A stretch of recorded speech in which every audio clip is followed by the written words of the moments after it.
Ladies and gentlemen, hello and welcome to week number 4 of the Lyons Den Quiz League. We are back. The logo does not have horns anymore, unfortunately. Last week was by far the worst week I've had so far. I finished in 22nd, which is obviously still fine, but there were a couple quizzes that were not up my alley. This is after finishes in 4th and 1st in the first couple of weeks. But anyway, we're back for week number 4 here. And we're going to get started with the first quiz, written by Benny, general knowledge about books on his own shelf. So we will get into this right now. Number 1. So it's a book by Ted Chiang called Stories of Your Life and Others. Chiang's Story of Your Life, which gives its title to the collection, was adapted into What Science Fiction movie in 2016. In both the short story and the movie, the protagonist has knowledge of the future, her future, in which she gives birth to a child that will die prematurely. Now, I don't know the answer to this. I'll be honest, I've seen the movie Arrival, and it was a very good movie, but it was a long time ago. I swear there was something in that movie about, her having a kid who dies or something, but it's been so long since I saw the movie that I don't really remember that storyline, but I could not think of any better answer. I was trying to think of other science fiction movies, and I just thought of nothing, and I was trying to think of movies about babies, and the only thing that came into my head was Rosemary's Baby, which I think is a horror movie, so I'm not going to say that. I'm going to say Arrival, although I'm not confident that this is right, and it's going to look kind of dumb if it's wrong, but what the heck. Number 2, Robert Galbraith is the pseudonym of J.K. Rowling, obviously known much more prominently for Harry Potter, but that is, I guess I just happen to know that that's her pseudonym. Question number 3, in the film adaptation of The Martian, what aptly titled song plays while the characters are preparing to return to Mars to rescue Mark Watney?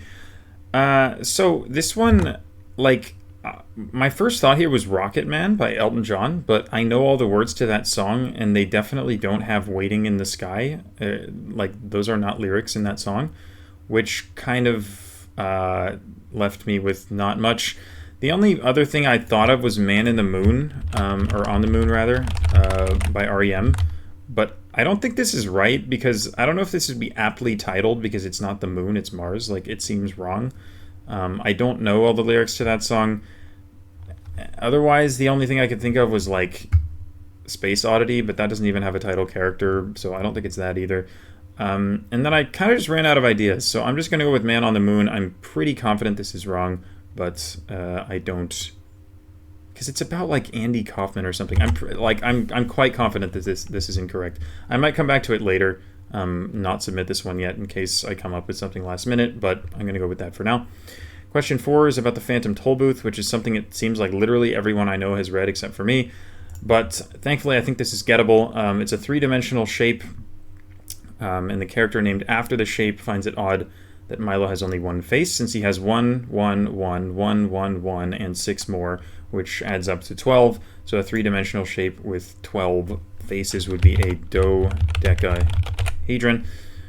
So that's probably the answer, even though I don't know anything about the book itself.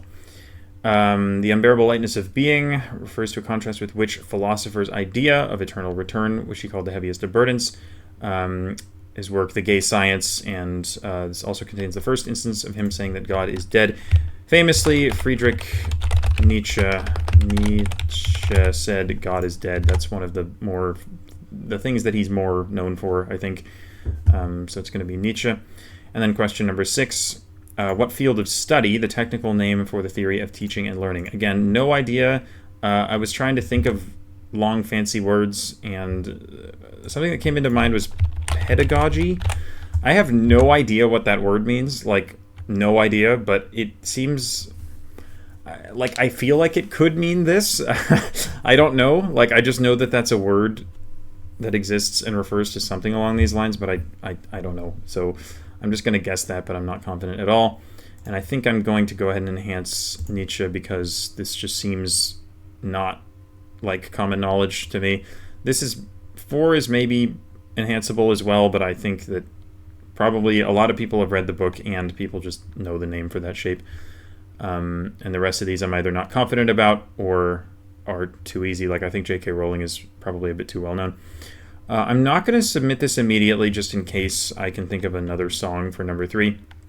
So for now, I'm just going to skip to quiz number 2. So this one is called I Hope You Were Curious or something, and it's about previous quizzes. It refers to things that were talked about in previous quizzes in the league.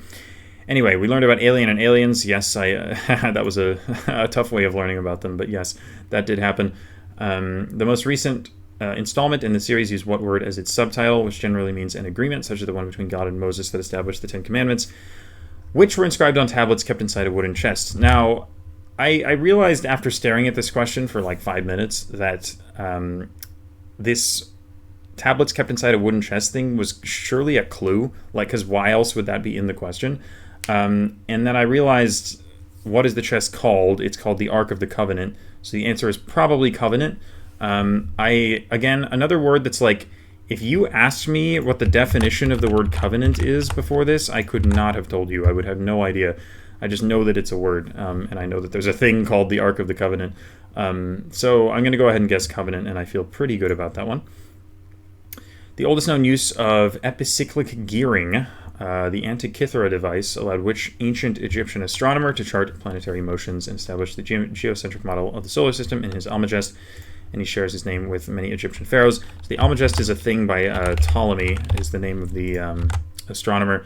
I think this is decently obscure, honestly. Like, this feels not very well known to me, but this is something I learned about. I did a lot of classics in college, and we talked about, classics, and also it was more, I took one class that was like kind of loosely astronomy focused, and we talked about this guy. So yeah, basically I've just heard of the dude. Question 3, we learned how to play Gaslight, won the Best Actress Oscar for an actress with what surname? So this is going to be Bergman, I think. The actress is Ingrid Bergman, who famously starred alongside Humphrey Bogart in, I don't even know what movie this is, maybe Casablanca or something. And then shares surname with Ingmar Bergman is the other person.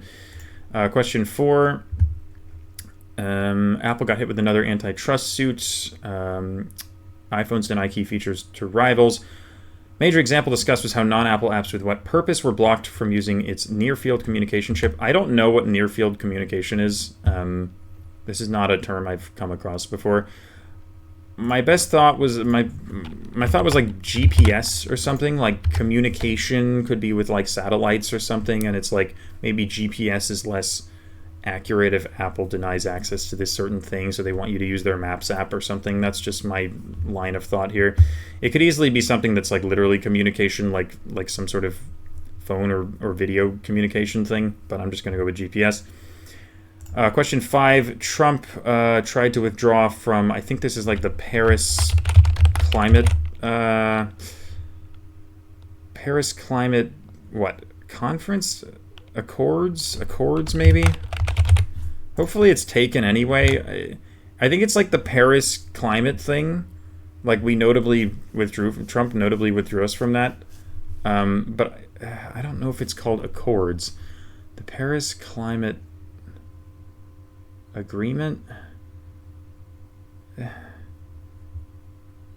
I don't know the name. I hope that this is not strictly graded, because this is like the Paris thing, but I'm worried about the specific wording of what this thing is called. Anyway, question 6, we learned about Wagyu beef, which comes from a breed of cattle named for what color? Scottish beef cattle breed are primarily either red or this color. Literally no clue. I'm gonna guess blue. It's completely out of the blue, no pun intended. I have no idea, and I don't even have a guess. I mean, this could be literally anything, so I'll just go with blue for that. I think Ptolemy is probably the money here because, or the enhance, because it's pretty hard. I think Covenant is also not that easy, but there may be a lot of like Christians or something playing this quiz, or maybe this cluing is just easier than I think it is. So I think Ptolemy is probably a better thing to enhance. And yeah, Paris Climate. I'm just going to go with Accords. I really hope it's accepted either way, but I'm just going to go ahead and submit this. Oh, right, CAPTCHA, right, everyone's favorite part of the video. Okay, is the Paris Agreement Okay. So Covenant is correct. Ptolemy is correct. Bergman is correct. Payment. Oh, like Venmo kind of thing. Huh. Okay, I don't think I was going to guess that, honestly. So, tough. Paris Accords, surely. I said climate, but surely that is accepted. And then black, sure, whatever. I've never heard of, I mean, I don't know breeds of cattle, so that wasn't going to happen. I mean, yes, there are plenty of black cow. I mean, okay, a blue cow sounds really weird in hindsight, but I figured it could just be like a tint on the. I don't know what the hell I'm saying. Like, I mean, red doesn't sound plausible either. So, I'm sure it just has very slightly red hair. So I'm thinking maybe slightly bluish hair. You know what? I think that was a bad guess in hindsight. So you guys are probably laughing at me for that. But you know what? Whatever. I probably would have said like brown or white or something anyway. So I'm not going to worry too much about that question. That seemed pretty hard. So that's 4 out of 6 on that one. That's fine. Oh boy, now we get to quiz 3. All right, so this quiz is mostly about like fashion, like things people wear that are one color, I guess, but it's mostly like fashion, basically. Now, I know that I have said that my weakness in these types of quizzes is pop culture, and I'm not, I don't pay attention to like movies and television and music that much, so I'm much weaker in those categories. Fashion, if you had to list like every category out there for like trivia, fashion is probably at the absolute bottom for things that I know about and care about. I have no interest whatsoever in anything related to fashion, and I don't really care to learn about it. So that's my excuse for why this quiz is going to go really badly, because I have no idea what's going on here. Like, I don't know a thing about fashion. So here we go. In the film, gentlemen prefer blondes. I mean, this is like technically more like, I mean, this isn't directly a fashion question, but I still don't know what's going on because it's about some old movie, and also the 2024 Oscars, which not only did I not watch the Oscars, I didn't know they were happening until they were literally happening, and somebody in like my Discord server was talking about it. So that shows how much I pay attention to such things. Anyway, Marilyn Monroe was a dress that is almost entirely what color while singing Diamonds Are a Girl's Best Friend? This could be any color under the sun. This is even more random than the cow question. I'm going to guess pink. I have no clue. Question 2. These 3 outfits are different examples or homages to what clothing item with a generic sounding 3-word name that originated in the 1920s? This is more directly a fashion question. And again, I have no idea. I'm going to say like plain black dress. Because these are all women, so it could be some kind of dress, although there's a dress in question 1, so that's probably not correct, but whatever. Black was also in the previous quiz. You know what? I have no chance of getting this right, so I'm just going to skip it and say whatever. I have no clue. Question 3. Finale of which show reveals the identity of Lady Whistledown was none other than Penelope, blah, blah, blah. Don't know who this is, but Lady Whistledown is like the most British thing I've ever heard. So I kind of want to guess Downton Abbey here. Again, it should be mentioned that these are not all directly fashion questions. These are all pop culture questions that talk about clothing, which is not much better, but maybe a little bit better. Although 5 and 6, I think, kind of are as well. Anyway, I'm going to say Downton Abbey because I don't know. It seems like a decent guess because the things sound British, and that's all I have. Question 4. This is from what video game series? Again, I literally could not have less of an idea what's going on here. I might say like Animal Crossing or something, because I feel like that's a game has animations like this, and there's an animal in the middle panel, and there's like fishing poles and nets and frogs and shit. So like, sure. I don't know, but yeah, I have not been this lost on one of these quizzes before. But this is like, I'm totally stabbing in the dark on these questions. Question 5. Again, literally what is happening here? The splash, like the idea that I would know the name of a fashion designer. Yeah, no. I can't even name a fashion designer. Like, okay, so there's one name popping into my head. Disclaimer, I have no clue who this person is.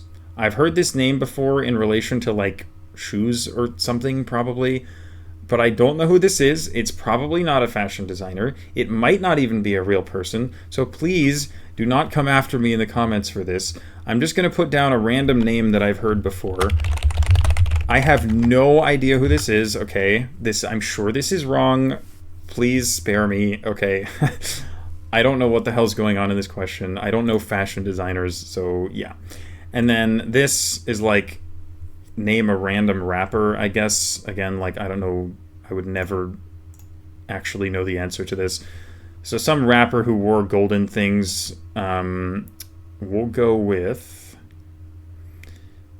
I don't know. I was thinking Kanye, Jay-Z, like just name a famous rapper and pray. Maybe I'll go with Drake or do I just say Kanye West? Yeah, we'll go Kanye West. I don't know. So this I'm sure is wrong. This is wrong. I mean, these are all guesses. Downton Abbey is the only one I feel even moderately confident about, so I'm going to enhance that. There's a distinct chance I have 0 out of 6 here. But again, literally, yeah, give me anything related to fashion and I will have nothing for you. Absolutely nothing. So here you go. Wish me luck. Dude, how am I even supposed to... You can hardly see anything. It's these three, right? Those are motorcycles, yeah? Uh-oh. Oh, Downton Abbey was wrong. That's tough. Pink was right. Okay, that's cool. That was a complete stab in the dark. Bridgerton, I don't know what the heck that is, but tough. Got that one wrong. Little Black Dress, I was actually really close. I think I said plain black dress, but again, never heard of Little Black Dress, so like I still don't even feel bad about it. Animal Crossing was also right, so again, kind of lucky. Christian Louboutin. Who in the hell is that? All right, yeah, sure. Never seen that name in my life. And then Lil Nas X. Sure. All right. That was, yeah, whatever, man. Good talk. That's going to completely destroy my score for the week. But I don't know what to say, man. Like, the last thing I ever have any interest in paying attention to is what people are wearing. So, tough. Number 4. This is visualizations of like musical things. This image visualizes the specific trademark description of what figures famous call, which originated in a film from the 1930s. The notes are read from left to right, with higher notes representing higher pitches. So okay, I can figure out what these notes are. Like, I have perfect pitch. I can, like, I know what notes are, but I don't know what this is. Like, I'm not gonna... It's gonna be embarrassing if I try and, like, sing it out, because I'm gonna fail at doing that. But, like... I mean, I guess I can... It's like... See, yeah, my I have no range, so I can't even, like... Yeah, whatever. It's something that's like... And... the only thing I thought of here, and I did think of something eventually that was decent. I was expecting that, like, since I knew the exact notes, that I would be able to figure out what the thing was, but I just don't think I've ever heard the thing. But it's a 1930s movie, and it's some sort of call that's like duh, and that makes me think King Kong could be a good guess here. I've never seen that movie. I don't know what King Kong sounds like, but I assume he, like, whatever, that, like, scene where he's, like, on the Empire State Building or something, he, like, bellows or something. So I'm guessing. All right, but yeah, I sounded out the notes in my head and they didn't give me anything, so I just said whatever. I'm just gonna guess King Kong because he probably yells. Question 2. These images depict techniques for playing what instrument? I don't know. I thought of the harp because you have like one hand that's like plucking strings, I guess is what's happening there. But again, it's a total guess. But if your hands are that far apart, it's probably quite a large instrument. So a harp, I don't know, seems to make sense to me. So I'm going to go with that. Question 3, what 3 letters have been redacted from this image? So we have, I don't know what's going on here, but we have like a bunch of jumbled like notes together that like expand out and become kind of uniform. And it's the theme for a logo. So after thinking about this one for a while, THX popped into my head. You know that thing at like the start of the Star Wars movies, like right before they have the like thing that scrolls with the text, there's always like a THX intro, and the THX intro is like, you know, so this feels like it could be that. Like the fact that it's his voice is scary, because that doesn't sound like voices to me at all. But it just, I can't think of anything that could possibly be better as a guess for this. So I'm just going to go ahead and say THX and hope for the best. Question number 4. I don't know what the hell I'm looking at here. The most popular online content that features this device is in what genre? I'm just going to say virtual reality, because common acronym or full multiple word name, just, yeah, I don't know. It's a multiple word name, it has a common acronym, and I don't know what this thing is that I'm looking at. So yeah, maybe it's some kind of VR doohickey. Question 5. This is the interface for a software used for what technique? Pioneers of this technique include the British producer Trevor Horn and Jamaican DJ Lee Scratch Perry. Again, I don't know. Could it be So I was thinking it could be like looping or something. You know how there's like a device that people use, it's like a loop thing that allows you to like replay certain sounds like after you've played them? Like this kind of looks like replaying stuff, because it's like kind of like a lot of these, the thing is they look similar but they're not the same sound waves, so it worries me that it's just not the same thing at all. But I'm gonna say looping because I don't have a better guess. I also thought of something like scat singing or something, but that's a much older thing, and I don't know why you would need technology for that. So I'm just gonna go ahead and say looping, and I don't know. And this, I guess I can just tell from like, I've never actually watched this video. I mean, I've seen the first 5 seconds of it like a million times because people post it everywhere, but I haven't actually watched the video through because why would I? But I'm pretty sure it's never going to give you up because... is it you or you? I don't know. Anyway, these images just look like the images from that video. They're like very grainy and have weird colors, I guess. I don't know how to describe it, but I'm fairly confident that that's correct. And then the sequence of characters is probably like a bit.ly, like hidden link kind of thing. Okay, so that's that. I don't know really how well I've done on this. I feel like I could have anything between like 1 and 5, but I think I might enhance THX, which is a risk because again, the THX theme thing doesn't sound like voices, but at the same time, it just makes a lot of sense. So I'm gonna try it, and if it's wrong, so be it. Am I really gonna do that? Whatever, man. I've already enhanced one wrong. Why not take a risk here, right?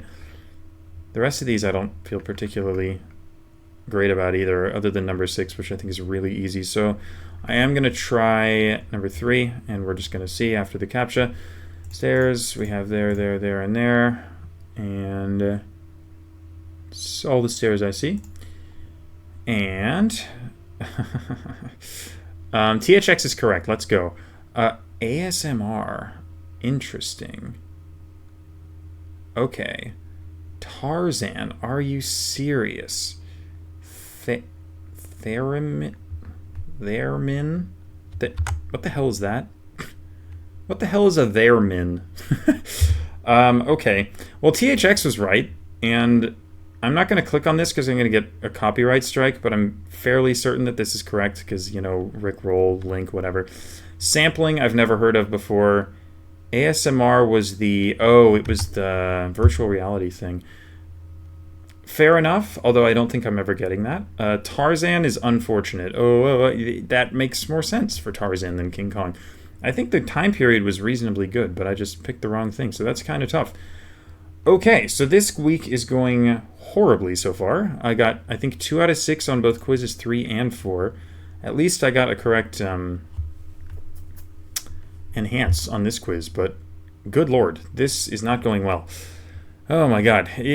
I told you, I was definitely overperforming in the first couple weeks because those categories kind of fit me very well and there were just a lot of questions I happened to know.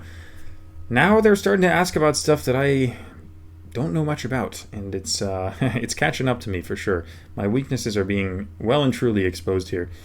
So yeah, tough. When there's a pop culture quiz and a media quiz in the same week, my weaknesses are going to be exposed eventually. Question or quiz number 5 is a math quiz. Hallelujah. I am very happy about this.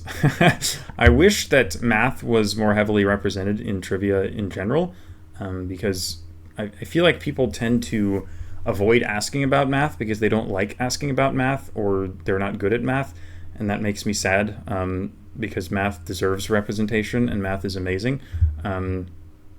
Yes, I teach math, how could you tell? But at the same time, math is great and absolutely does deserve more love than it gets. So I'm very, very happy to see a math quiz.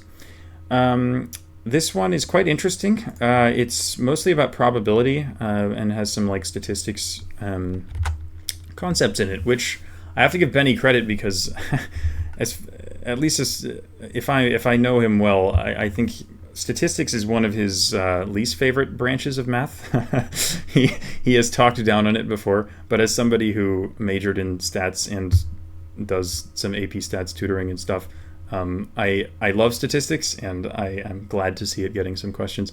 So anyway, part 1. So we have 3 non-computational questions and 3 computational questions.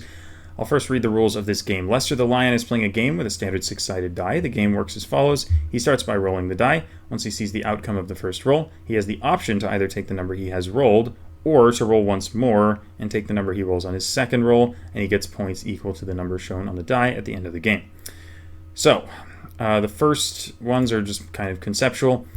We can describe the variable representing the outcome of Lester's game with what adjective, and it's the opposite of continuous. This is, of course, discrete, so this is just random variables that can take any value on a number line are called continuous, and then discrete is when it's 1, 2, 3, 4, 5, 6, just a finite number of values that a variable can take. Question number 2, he gets 1 point the first 10 times he plays the game. He isn't frustrated because he knows if he keeps playing long enough, his average score will approach the average he expects to get. This idea that sample mean of a number of trials will eventually approach the theoretical mean is referred to as the law of large numbers, which is very much a thing. Not to be confused with the law of averages, which is completely fake. So if you think that you are more likely to roll not a 1 because you've rolled a 1 a bunch of times before, that is a complete fallacy. But on average, by the law of large numbers, it does balance out in the end. Question 3. Lester's taking a class on probability. The central limit theorem says that if somebody plays over and over using the same strategy, the random variable representing their average score will start to look more and more like the normal or Gaussian distribution. That's just, I don't know. I've taught people the central limit theorem so many times that it's kind of burned into my head. But it is an interesting thing. It's no matter how wacky or skewed your distribution of data is, if you take repeated samples and you take the distribution of the means of those repeated samples, no matter what distribution you're drawing from, it will approach the normal distribution as you take more and more samples, which is kind of a cool thing. And now we get to computational questions. The first one. At first, Lester adopts the unwise strategy of never choosing to re-roll the die. If he plays the game 18 times and adds up all of his scores together, what total should he expect to get on average? This is fairly straightforward. If he just rolls the die once, he gets either a 1, 2, 3, 4, 5, or 6 with equal probability. So the mean of those would be 3.5. So the expected value of any one die roll is 3.5. So with an expected value of 3.5, if you're playing the game 18 times, of course, the total expected score is just 18 times 3.5, which is 63. Question number 5. He gets smarter and figures out the optimal strategy for his game. He won't tell you because he's a secretive lion. Assuming Lester plays optimally, what is the expected value of him playing the game once? In other words, what is the average number of points he will get when using his strategy? So let's talk about what is the optimal strategy for this game. Again, by the way, apologize if I'm yapping too much during this math quiz, but this is substantially more interesting to me than anything else, so I like talking about it. Anyway, so playing the game. So again, he has the option of either taking his first roll or re-rolling it and taking the second roll. So as we discussed in problem 4, the expected value of a single roll is 3.5. So basically, if your first roll is greater than the expected value of the next roll, then you're not going to roll the die again. If you get a 4, a 5, or a 6 on the first roll, that's better than you'd expect to do on the second roll, so you would keep the first roll. If you get a 1, 2, or 3, you think, okay, I can do better on the next roll, or I expect to do better on the next roll, so you would roll the die again and take what you got there. So how do we calculate this? So the first roll, again, you're going to keep it. If it's a 4, 5, or 6, the chance that it's a 4, 5, or 6 is, of course, 50%, because that's 3 out of the 6 total outcomes. So the expected value, the expected score of a first roll that is either a 4, 5, or a 6 is 5, because that's the average of 4, 5, and 6. And then there's also a 50% chance that you roll the die again, in which case you have to take the second roll, which could be a 1, 2, 3, 4, 5, or 6. It could be anything. So the expected value of that roll is, of course, 3.5. So there's a 1/2 chance of an expected score of 5, a 1/2 chance of an expected score of 3.5. So you take the average of those. 1/2 times 5 plus 1/2 times 3.5 gives you 4.25 as the expected value. And question number 6. He's bored of playing the original game, so he modifies it by giving himself the option of a second re-roll. In other words, if he isn't satisfied with the outcome of the second roll, he has the option to roll once more. What is the expected value of playing this new game once, assuming he plays optimally? So this is the most spicy and interesting question here. So I need to make sure I get these quizzes done on time, but I should be able to do that. So anyway, so he's basically adding the option of a third roll into the game. So we just determined that the expected value of playing the 2-roll game, the expected score, is 4.25. So with that in mind, again, if he rolls the die for the first time out of a possible 3 times, he's going to keep the roll, he's going to keep the score rather, if and only if his roll is higher than the expected value of the rest of the game, right? So if the expected value of the next 2 rolls is 4.25, he's going to keep it if and only if he gets a 5 or a 6. If he doesn't get a 5 or a 6, if he gets like a 3 or something or a 4, he's going to say, okay, my expected value for the next 2 rounds is 4.25, so I'm going to take that instead. This is all assuming that he's risk neutral, obviously, that he's making decisions solely based on expected value, but that's an assumption that we have to make here. So anyway, the second roll, well, okay, we already did the math for the second 2 rolls. So basically we're saying he keeps it if he gets a 5 or a 6, he re-rolls otherwise. So there's a 1/3 chance of getting a 5 or a 6, which would have an expected score of 5.5. So there's a 1/3 chance of an expected score of 5.5, and then there's a 2/3 chance of an expected score of 4.25. Or another way of thinking about it, if you decompose it a little bit more, is there's a 1/3 chance of 5.5, there's a 1/3 chance of the whole 4, 5, 6 thing that we talked about, so 1/3 chance of 4.5, and a 1/3 chance of 3.5. Wait, did I? Sorry, not 4.5. 5. I got confused. I'm sorry. I'm yapping. Basically, what the calculation comes out to is 1/3 times 5.5 plus 1/3 times 5 plus 1/3 times 3.5, which is 11 over 6 plus 5 over 3, which is 10 over 6 plus 7 over 6. So 11 plus 7 plus 10 all over 6 is 28 over 6, which is 14 over 3. And that's, could also write that as a decimal, but that's lame because it's a repeating decimal and nobody likes those. So 14 over 3 should be the final answer for this one. And I'm going to go ahead and enhance number 6 because I think it's clearly the hardest question on this quiz. Disclaimer, I know I just talked about this forever, so it's going to be really embarrassing if I get this wrong, any of these wrong. I did do all this in my head. I didn't write anything down, so there's a distinct chance that I made a calculation error when doing these things, but I'm reasonably confident that I have these correct. So, after a lot of yapping, I'm going to go ahead and submit this quiz, which, by the way, was very, very fun, and I hope to see more quizzes that are math adjacent in the future because math is awesome and amazing. 14 over 3, 4.25, 63, normal, large numbers, and discrete. Beautiful. Explanation. Ooh, I love that. Okay, I'm going to open that up later. I'm not going to bore you guys with that, but I will open up the explanation later just to take a look. But that was super fun and a nice little mood booster after the absolute train wreck that were the previous two quizzes. I'm not saying they were badly written. I'm saying I sucked at them. But we will go on to quiz number 6. This is all about like creation myths. So number 1, verse 1 of the book of Genesis recounts the Christian creation story where God iteratively adds features to the world until it is finished. Thankfully, this is very easy because I know nothing about Christianity or the Bible, but this is, I think, so easy that I still know the answer. I believe he works for 6 days and then rests on the 7th is the idea, like Sunday is a rest day. I hope that's correct. I hope it doesn't want 7 or something else, but I'm pretty sure it's 6. What culture's creation myths involve the nebulous idea of the dream time, and ancestral spirits wandered the country where this culture is found, creating song lines that humans may walk today. So these are famous Australian Aboriginal myths. The dream time and the song lines are just, I don't know, they're things from that culture. I guess I just happen to know that.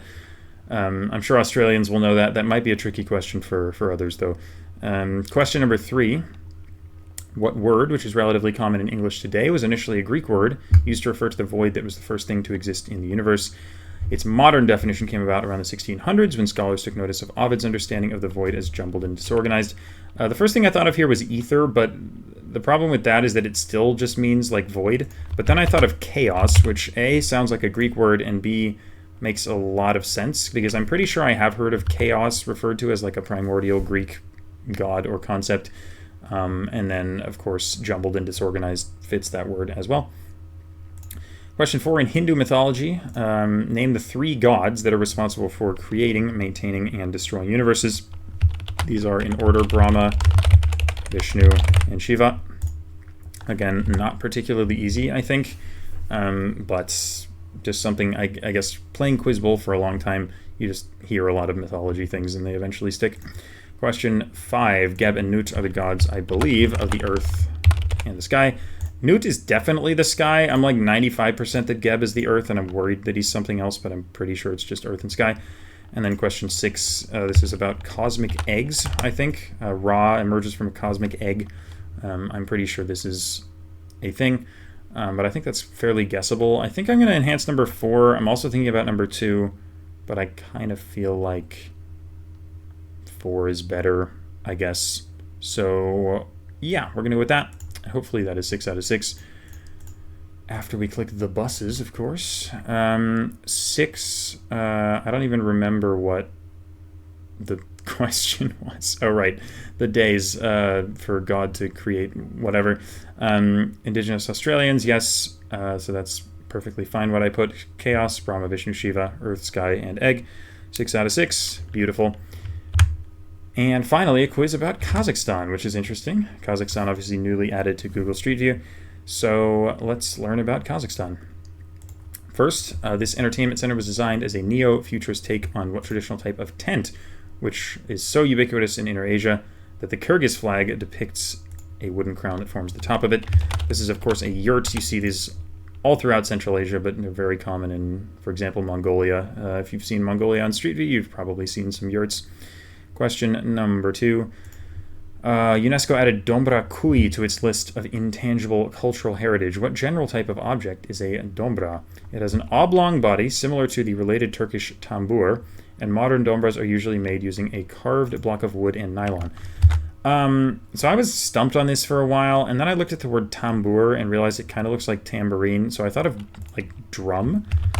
And I think this makes sense. Like, an oblong body made using wood and nylon sounds like it could be a drum, although I've never actually heard of the thing, so I'm a little worried it's wrong, but I think it makes a lot of sense.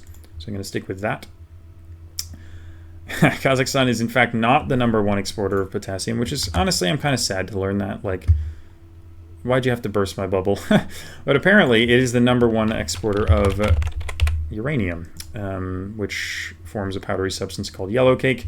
And I believe there's a city in Saskatchewan, a town called, like, I think it's just called, like, Uranium City or something. But I'm pretty sure yellowcake is a uranium thing. Question 4 is the only one I'm very unsure about. Kazakh cuisine features delicacies like these things. One of them is horse meat cooked in what form? I don't even know, like, what this means. Like, form? Like, what form do you cook meat in? Like, I don't think, like... I don't know. Like, the only thing I thought of was, like, pie, like a meat pie, but I'm almost positive this is wrong, but again, I don't know, so I'm just going to go ahead and say pie and just be wrong, but I am interested to hear what the actual answer is. This here is a chronological list of the names for the capital of Kazakhstan, which is currently called Astana, was previously called Nur Sultan, Astana before that, and then several other names, but Astana is the current name. And the CPC is a 1,500 kilometer long structure that runs from a town in the Caspian Sea to the Black Sea.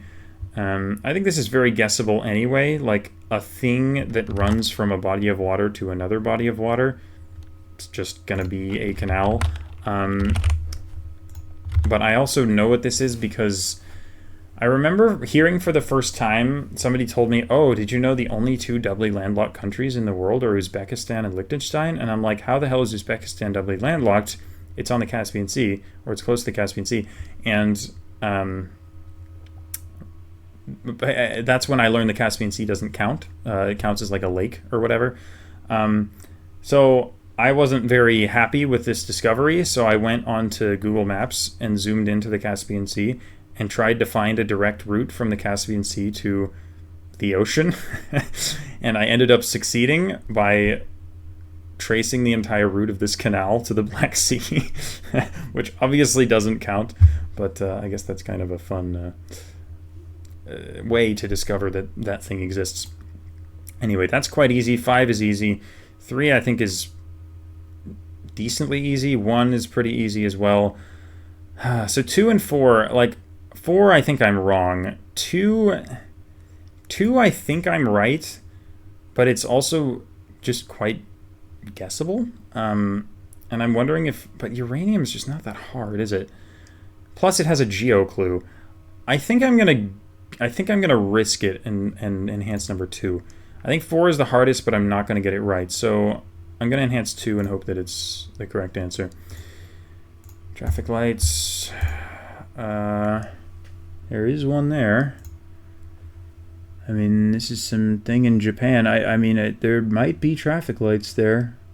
I can't really see. There's probably traffic lights here, too. I can't tell. Is this going to be wrong? Yes, it is. Okay. Traffic light. Yep. That seems a little more clear-cut, although I'm not sure about this one, but we're going to go with that. Are you joking? Okay, motorcycles. Motorcycles. Surely that's correct, yeah? Got it. A musical instrument. What? How is it that vague? Wait, I'm wrong about the... I'm wrong. It's an oil pipeline. Is there not a canal that connects the Caspian to the Black Sea? That's so bait. Plus the acronym given had a C in it, so I thought surely that was for canal. Okay. Wow. So is musical instrument? I guess I'm wrong then. Because if that's literally the name of the instrument, then that means it's not. I doubt it's a drum. Like it's just some instrument. Okay, that is tough. I should have gone more vague there. I didn't think the answer would just be musical instrument. Okay, so your Uranium Astana was correct. Sausage, that makes just a painful amount of sense. I cannot believe I didn't think of that, but that's reasonable. That's tough. I think that's 3 out of 6 and 3.0 because the enhanced was once again wrong. This week is going really badly for me, which is it's too bad, but oh well. And I think I'm just going to go ahead and submit this. I don't think I'm going to think of a better song for number 3 here. So I will send this in. I will enhance number 5, and I will click the fire hydrants, and we will go ahead and finish it up. Pedagogy is actually right. Okay, Starman. It's another Bowie song. I thought of Space Oddity, but I didn't think of Starman. Are you kidding me, dude? I've seen The Martian, but it was too long ago. Arrival was right, which I'm happy about because I wasn't positive about that. And then Pedagogy, also, I honestly didn't think I had that right, so I'll take it. 5 out of 6 is fine there. I should have gotten Starman. But honestly, on the whole, rough. Pretty rough week, at least by the standards of how I've been playing so far. That was not good. I missed a couple. I think I enhanced a couple questions wrong, which I'm not sure I've done yet. So that's bad. And there were just a couple quizzes that were brutally hard for me. Number 3 and 4, those are just rough. And then the Kazakhstan one, well, I thought I did better on that one than I did. So yeah, the math quiz was really fun. I had a lot of fun with that. And I had fun with all of these. It's just like these questions were not up my alley this week. So definitely unfortunate. I'm going to be falling very far behind, I think, in the overall standings. I'm hoping for at least top 10. I think I can probably pull off top 10, maybe top 5, but I think top 5's probably out of reach after that performance. I think there's only 1 week left in the season, but anyway, I think I'll pause the recording and then come back once my scores have actually been inputted to see how badly it actually ended up going for me. Alrighty, as expected, I finished in 25th place, which is below my 22nd from last week. Not good. The Kazakhstan quiz went very badly. Apparently I skill issued that one like massively. Like everyone else did way better than me. I mean, not everyone, but like the average on that quiz was over 4. So apparently I know nothing about Kazakhstan. And then the fashion quiz was predictably miserable for me. And then yeah, so was the media one. Although at least THX was a pretty solid enhance there. Happy at least with my performances on quizzes 5 and 6, which of course 5 was the math one, and then 6 was the creation thing. So apparently Brahma, Vishnu, Shiva was indeed the hardest question. And then otherwise it went fine. I mean, quizzes 1 and 2 I didn't do terribly with, but yeah, 3, 4, and 7 were not my finest performances, I must say. And if we go to the season standings, I don't know if these are updated. They are. I'm currently sitting in 6th, so I'm definitely solidly top 10, and I think I can pull off top 10 unless next week goes really badly. Although I do not think I have a shot at first or even top. Well, okay. This Rasmus guy is way ahead of everyone else, but honestly, I'm not that far away from second, so if I could get like an insane performance, I could always leapfrog a few people here. Oh, you can't even see the names. Oops. These are the names at the top of the leaderboard currently. But yeah, 6th overall in a community of nerds is good enough for me.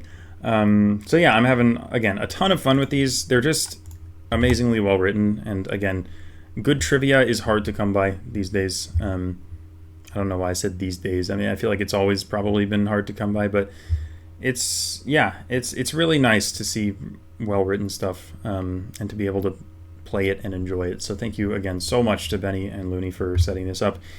And yeah, thanks for another fun week. Thank you all for watching. I hope you guys enjoyed the rundown, even if I talked too much on the math part.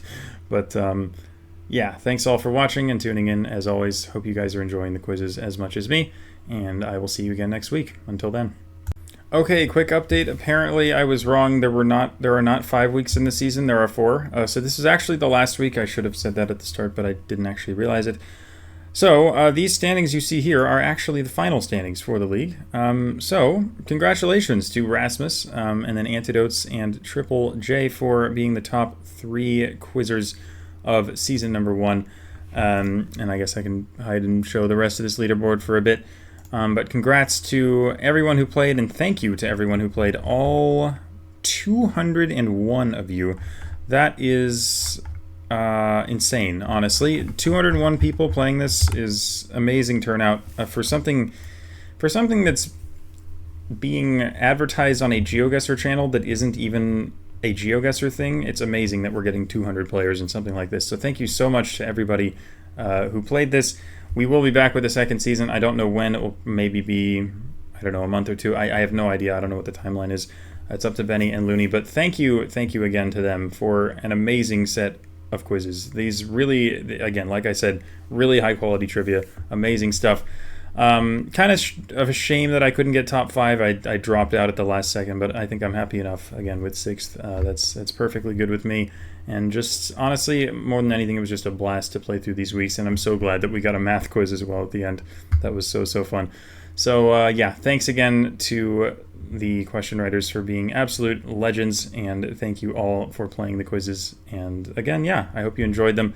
Sorry for the little mishap with the weeks thing, but this was the final week, unfortunately.